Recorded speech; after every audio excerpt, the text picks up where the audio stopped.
Hi hello மக்களே வணக்கம். இது உங்கள் வேங்கை தமிழ். திருப்பதி லட்டு பிரச்சனை. இந்த லட்டு சம்பந்தமா யார் என்ன பேசினாலும் நம்ம நடிகருமான ஆந்திராவோட துணை முதலமைச்சர் மிஸ்டர் பவன் கல்யாண் அவர் பார்த்தீங்கன்னா எல்லாத்தையும் மிரட்டுறாராம். நம்ம நடிகர் பிரகாஷ்ராஜ், அது இல்லாம கார்த்தியுடன் மெய்யலன்னு ஒரு படம் அவருக்கு இப்போ வரப்போகுது. அவரு ஏதோ சொல்லிட்டாரு அப்படின்னு சொல்லிட்டு அவரை மிரட்டுறாரு.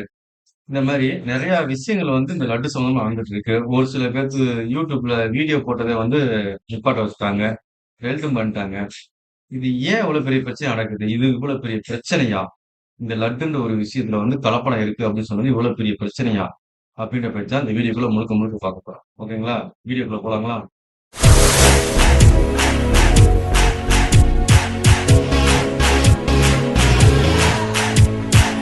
இது ஆரம்பிக்கிறதுக்கு முன்னாடி நான் ஒரு விஷயத்த உங்கள்ட்ட ஷேர் பண்ணிருக்கேன். அத ஷேர் பண்ணிக்கிறேன். நானும் திருப்பதிக்கு போயிருக்கேன்.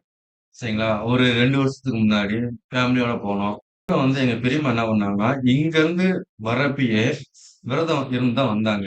அங்க சாமிய பார்த்து கும்பிட்டு, அதுக்கப்புறம் தான் அங்க கிடைச்ச பிரசாதத்த சாப்பிட்டு, அங்க கிடைச்ச லட்டு இதெல்லாம் சாப்பிட்டு தான், அதுக்கப்புறம் தான் அவங்க விரதத்த கலைச்சாங்க. இப்படி இருக்கிறப்ப, அப்ப அவங்க அந்த விரதம் இருந்து வந்தது எதனால அப்படின்னு சொன்னா, அசைவம் சாப்பிடக்கூடாது, சாப்பாடு எதுவும் சாப்பிடக்கூடாது அப்படின்ற ஒரு விஷயத்தினால தான், முழு மன திருப்தியோட தான் அங்க வந்தாங்க. சரிங்களா? அந்த லட்டு, அங்க கிடைச்ச பிரசாதங்கள் எல்லாம் சாப்பிட்டதுக்கு அப்புறம் தான் அவங்க விரதத்த கலைச்சாங்க. இந்த அளவுக்கு மக்கள் மத்தியில அந்த திருப்பதி மேல இந்த அளவுக்கு பக்தி இருக்கு. எனக்கா இருக்கட்டும், எல்லா இடமும் நெறைய இடத்துக்கு திருப்பதி போனா உங்களுக்கு உங்க வாழ்க்கையில ஒரு திருப்புமுனை அமையும் அப்படின்னு சொல்லிட்டு நெறைய பேர் சொல்லுவாங்க. சரிங்களா? அப்படி இருந்த திருப்பதில இப்போ ஒரு பெரிய பிரச்சனை வந்தது. சரிங்களா? அது நான் சொல்லல. யூடியூப் சேனல்ல வேற யாரும் சொல்லல.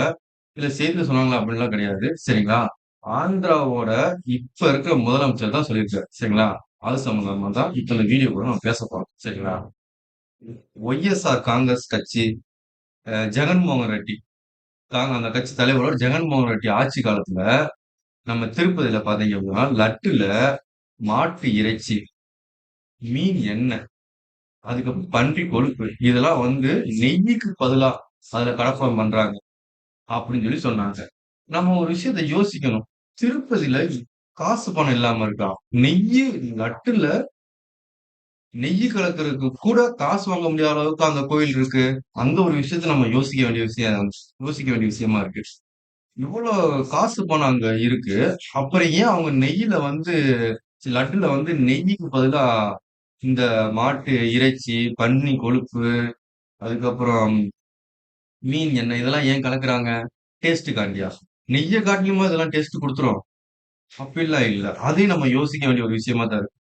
இது ஏதோ ஒரு வகையில பார்த்தீங்கன்னா, இந்த ஜெகன்மோகன் ரெட்டி அவரோட ஆட்சி காலத்துல இந்த மாரி நெய்யில லட்டுல நெய்க்கு பதிலா இத கலந்துட்டாங்க அப்படின்னு தற்போது இப்ப முதலமைச்சர் அங்க இருக்கிற சந்திரபாபு நாயுடு இத ஆதாரம் என்ட்ட இருக்கு அப்படின்னு அவர் ஒரு அறிக்கை விட்டாரு. சரிங்களா? இது திருப்பதி அங்க உள்ள அந்த திருப்பதியில உள்ள தேவஸ்தானத்துல உள்ள முன்னாள் அறங்காவலர். சரிங்களா? அவரு என்ன சொல்லியிருக்காரு அப்படின்னு சொன்னா, சுபா ரெட்டி. அவரு என்ன சொல்லியிருக்காருன்னா, இதுக்கு மறுப்பு தெரிவிச்சிருக்காரு. அப்படிலாம் இல்ல. இவங்க பொய் சொல்றாங்க அப்படின்னு சொல்லிட்டு. இத காரணமா வச்சு அந்த ஒய்எஸ்ஆர் காங்கிரஸ் கட்சிக்காரங்க என்ன பண்ணிட்டாங்க அப்படின்னா, நம்ம உயர்நீதிமன்றத்துல கேஸ் குடுத்துட்டாங்க. கேஸ் குடுத்து, இதுக்கு ஒரு ஐஜி மூலமா தனி படை அமைச்சு, இதுக்கு நாங்க இத சும்மா விடமாட்டோம். இதுக்கான தீர்வ நாங்க கண்டுபிடிச்சு தீருவோம். அப்படின்னு சொல்லிட்டு, இது ஒரு சைடு போயிட்டு இருக்கு. இந்த டாபிக்க அப்படியே இந்த சைடு போகட்டும். அத அவங்க கண்டுபிடிப்பாங்களா, பிடிக்க மாட்டாங்களா அப்படின்றத நம்ம அந்த விஷயத்த அப்படியே விட்டுருங்க. இதுக்கு என்ன பண்ணிட்டாங்க அப்படின்னு சொன்னா, நம்ம புராஸ்ராஜ் புராஸ்ராஜ் சாரு, நடிகர் கார்த்திக், பருத்திவீரன் கார்த்திக் இவங்க என்ன பண்ணிட்டாங்க அப்படின்னா, புராஸ்ராஜ் சார் என்ன சொல்லியிருக்காருன்றத ஃபர்ஸ்ட் நம்ம பேசுவோம். சரிங்களா? அவரு என்ன சொல்லிட்டாங்கன்னா, தயவு செய்து விசாரணை நடத்தி கடும் நடவடிக்கை எடுங்க. ஏன் அச்சத்தை பரப்பி தேசிய அளவில் அதாவது யோசிக்கணும். இத நோட் பண்ணிக்கங்க. தேசிய அளவில் பிரச்சனைய ஏன் பெரிதாக்குறீங்க? அப்படின்னு அவரு ஒரு ட்வீட் போட்டிருக்காரு. சரிங்களா? அவரு ஒரு நல்ல விதமா தான் சொல்லியிருக்காருன்னு நெனைக்கிறேன். தயவு செய்து விசாரணை நடத்தி இந்த பிரச்சனைக்கு கடும் நடவடிக்கை எடுங்க. யாருன்னு கண்டுபிடிச்சு அப்படின்னு தான் அவரு சொல்லியிருக்காரு. நம்ம பிரகாஷ் ராஜ் சார் இப்படி சொல்லியிருக்காருங்களா? இங்கிட்டு அப்படியே பவன் கல்யாண் சார் அவரு. சரிங்களா? அவரு என்ன சொல்லியிருக்காருன்னா, தேசிய அளவில் இது குறித்து விவாதம் தேவை. விவாதம் தேவை. அந்த தேசிய புரியுதுங்களா உங்களுக்கு? சரிங்களா? அதுக்கப்புறம் இவ்வளவு பிரச்சனை நடந்த பின்பும் பேசக்கூடாது என்றால் என்ன? இந்த விவகாரத்தால் எங்களை மேலும் காயப்படுத்துறீங்க. அப்படி பேசினால் நான் சும்மா இருக்க மாட்டேன். அதாவது இத எப்படி நம்ம சொல்லணும் அப்படின்னு சொன்னா, இந்த விவகாரம் இப்படி சார் பேசுறதுனால அவங்களுக்கு பெரிய மன உளைச்சல் ஆயிடுச்சு. இப்படியே நீங்க பேசிட்டு இருந்தீங்க அப்படின்னா, நான் சும்மா விடமாட்டேன். அப்படின்ற மாரி நம்ம பவன் கல்யாண் சார் சொல்லியிருக்காரு. அதுக்கு இவரு பிரகாஷ்ராஜ் மறுபடியும் மறுபடியும் அதுக்கு ஒரு வீடியோவே எடுத்து போட்டிருக்காரு. சரிங்களா? நான் பேசுனத நீங்க தப்பா புரிஞ்சுகிட்டீங்க. வேற மாரி புரிஞ்சுகிட்டீங்க. சரிங்களா? இப்ப நான் வெளிநாட்டுல ஷூட்டிங்ல இருக்கேன். நான் இன்னும் கொஞ்ச நாள்ல அங்க வந்துருவேன். நான் வந்ததுக்கப்புறம் நீங்க கேட்கிற கேள்விக்கு நான் பதில் சொல்றேன். நான் வர்றக்குள்ளாட்டியும் முடிஞ்சா நான் போட்ட ட்வீட்ட இன்னொரு டைம் படிச்சு பார்த்து, தெளிவா நான் என்ன சொன்னேன்றத புரிஞ்சுக்கங்க. அப்படின்ற மாரி ராஜ் சொல்லிட்டாரு. சரிங்களா? ஓகே. இவங்களோட பிரச்சனை அப்படி இருக்கு. அவரு கேட்டதுக்கு இவரு சொன்ன பதிலுக்கும் நெறைய வித்தியாசங்கள் இருக்கு. சரிங்களா? இன்னொரு சைடு பார்த்தீங்க அப்படின்னா, நம்ம பார்த்திபன் கார்த்திக். இவரு பார்த்தீங்கன்னா, ஹைதராபாத்ல மெய்யழகன் படத்தோட பிரஸ் மீட் இதுக்கு போயிருப்பாரு போல. அதோட செலிப்ரேட் பண்றதுக்காண்டி போயிருப்பாரு போல. அதனால அங்க என்ன பண்ட்டாங்க அப்படின்னு சொன்னா, "கண்ணா லட்டு தின்ன ஆசையா" அப்படின்ற ஒரு டாபிக் வரும் தெரியுங்களா? நம்ம சிறுத்தை படத்துல. இந்த ஒரு இத பார்த்தீங்க அப்படின்னா, திருப்பதி சம்பந்தமா இத நெறைய பேர் என்ன பண்ணிட்டு இருக்காங்க, ரீல்ஸா போட்டு அது இது பண்ணி நெறைய விஷயங்கள் பண்ணிட்டு இருக்காங்க. இத அங்க காட்டி, அது சம்மந்தமா கேட்டிருக்காங்க. "கார்த்திக் சார் லட்டு தின்ன ஆசையா?" அப்படின்ற மாரி கேட்டிருக்காங்க. அதுக்கு நம்மாளு சும்மாலாம் என்ன பண்ணிட்டாரு அப்படின்னு சொன்னா, லட்டு அப்படின்னு ஒரு விஷயம் இப்போ ஒரு பிரச்சனையா போயிட்டு இருக்கு. அத பத்தி நம்ம எதுவும் பேச வேணாம். லட்டுனாலே பிரச்சனை தான். அப்படின்ற மாரி இவரு ஒரு விஷயம் சொல்லியிருக்காரு. இதுக்கும் பவன் கல்யாண் சாருக்கு கோவம் வந்துச்சு. நீங்க எப்படி சொல்லலாம்? அப்படின்ற மாரி, நீங்க வந்தீங்களா? உங்க வேலைய பார்த்தீங்களா? போனீங்களா? அந்த மாரி இருங்க. இந்த மாரி கிண்டல் பண்ணாதீங்க. ஆந்திராவுல திருப்பதி கோயில்ல அவரு ஒரு விஷயம் சொல்றாரு அப்படின்னா, அதுவும் கொஞ்சம் நம்ம யோசிக்கிற மாரி தான் இருக்கு. திருப்பதி கோயில்ல காசுக்கு பற்றாக்குறையா இருக்கா? அதான் நான் கேட்கிற கேள்வி. அப்படி அங்க காசுக்கு பற்றாக்குறையா இருக்கு அப்படின்னு சொன்னா, லட்டுல மாட்டு இறைச்சி கலக்கலாம். அ நெய்க்கு பதிலா மாட்டு இறைச்சி, பன் பன்றி இறைச்சி இந்த மாரி எல்லாம் வேணா நீங்க கலக்கலாம். சரிங்களா? அங்க தான் அவ்வளோ பக்தர் வராங்க.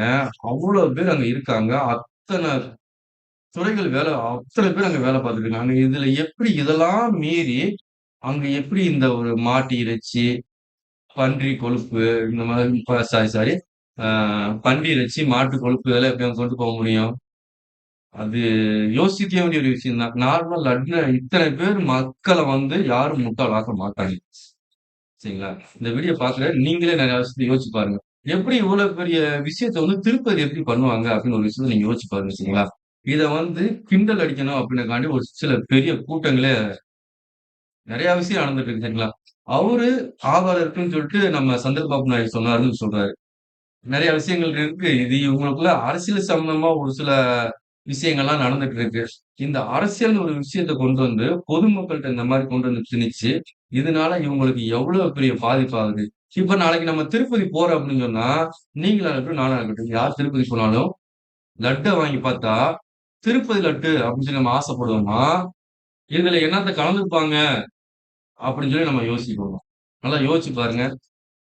உங்களுக்கு ஒரு விஷயம் தெரியுது அப்படின்னு சொன்னா, அத சரி பண்றதுக்கு என்ன வழியோ அத பண்றத விட்டுட்டு, இவங்க கொண்டு இந்த மாரி லட்டு பிரச்சனைய கொண்டு இவ்வளவு பெரிய பிரச்சனையாக்கி, இது சம்மந்தமா யாரு பேசினாலும் அத ஒரு பெரிய பிரச்சனையா கொண்டு யாராச்சும் ஒரு வீடியோ எடுத்து அத ஒரு பெரிய பிரச்சனையா கொண்டு ஏன் இவ்வளவு விஷயங்கள் பண்றீங்க? வேணாம். விடுங்க. சரிங்களா? அது அப்படி ஒரு விஷயம் இருக்கு அப்படின்னு சொன்னா, சட்டப்படி அதுக்கு என்ன நம்ம பிரகாஷ் ராஜ் சார் சொன்ன மாரி சட்டப்படி அதுக்கு என்ன தண்டனை குடுக்க முடியுமோ குடுத்து, அடுத்து எங்கள மாரி திருப்பதி போணும் அப்படின்னங்காட்டி நாங்கலாம் தமிழ்நாட்டுக்காரங்க. இங்கருந்து நாங்க திருப்பதிக்கு வாரோம் அப்படின்னு சொன்னா, ஆந்திராவுக்கு திருப்பதிக்கு நாங்க வாரோம் அப்படின்னு சொன்னா, அது எங்களுக்கு ஒரு திருப்பு முனையா அமையும். நெறைய விஷயங்கள் எங்களுக்கு தேவை. அந்த சாமிய நாங்க பார்க்கணும் அப்படிங்கிற மாரி தான் நாங்க வாரோம். சரிங்களா? எங்களுக்கு நல்ல ஒரு லட்ட குடுங்க. அவ்வளவுதான். சரிங்களா? இந்த மாரி எந்த ஒரு விஷயத்தையும் பரப்பாதீங்க. இதெல்லாம் எங்களுக்கு தேவைப்பட வேண்டிய விஷயங்கள். இந்த மாரி லட்டு சம்மந்தமா யாரும் எதையும் சொல்லாதீங்க. ஓகேங்களா? மக்கள் கருத்து யார் என்ன வேணா பேசுவாங்க. இந்த மாரி ஒரு விஷயம் வந்து சோசியல் மீடியாவுக்கு வருது அப்படின்னு சொன்னா யார் என்ன வேணா பேசுவாங்க. இத நீங்க பேசக்கூடாது. இத நீங்க தான் பேசணும். நீங்க பேசக்கூடாது அப்படின்னு சொல்லி யாரையும் சொல்லாதீங்க. சரிங்களா? அப்படி உங்களுக்கு அந்த விஷயம் பிரச்சனையா இருந்துச்சுன்னா, இத நீங்க சட்டப்பூர்வமா அவரு எப்படி சட்டப்பூர்வமா காட்டுறேன்னு சொல்லி காட்டுறாரோ, அந்த மாரி நீங்களும் சட்டப்பூர்வமா இத நீங்க காட்டுங்க. ஓகே? ஓகே மக்களே. வணக்கம்.